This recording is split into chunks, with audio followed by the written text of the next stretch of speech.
Okay, so another part of this introduction to leadership unit, much like Animal 1, there's also a public speaking component to it. Parliamentary procedure is also in this unit, but we're going to talk about that next week because nobody likes it. No one wants to cover it on the first week.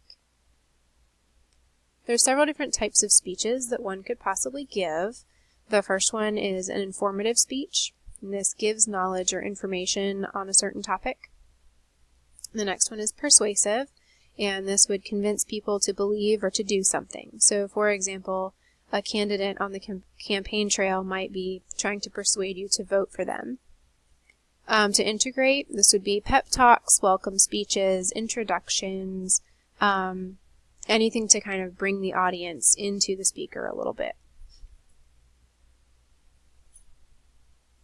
And any one of these speeches could be either prepared or extemporaneous. A prepared speech is one that is written and learned, whereas extemporaneous is one with little or no preparation.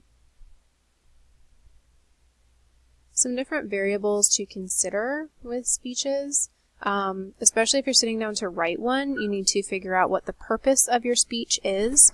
So why are you giving this speech? Are you trying to inform people? Are you trying to persuade people? What is your purpose? You also need to consider your audience. So what group is hearing the speech? A good example of this would be if someone comes in to present to a group of high schoolers, they're probably not going to talk about retirement options. The audience would be inappropriate. Also the occasion. So what is the event? Is it our FFA banquet? Is it a huge high school assembly? What's the occasion?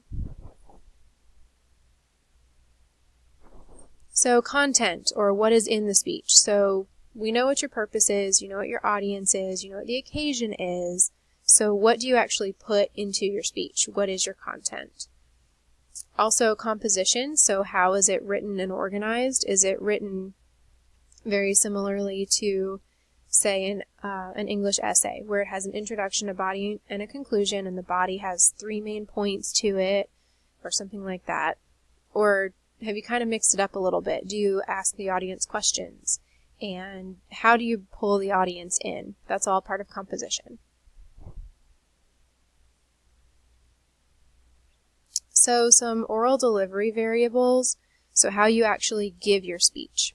First of all, voice. So pitch, the quality of your tone, articulation. If you're sitting there mumbling, no one's going to understand you. Pronunciation, making sure that you're pronouncing words correctly. And also force. Stage presence. So stage presence can be your appearance. If you show up in your pajamas like you've just rolled out of bed, that would not reflect good stage presence on you. Poise in front of an audience. Your attitude, if you are obviously unhappy to be there, for example, that will come through. Confidence. Ease before the audience, I think, kind of goes along with confidence, but still kind of its own separate thing. Your personality, you really want your personality to shine through when you're talking to an audience. And your posture. If you're standing there kind of hunched over and sad and grumpy looking, no one's going to pay attention to you. So, for example, what not to do. These two ladies look like they are totally bored to be there.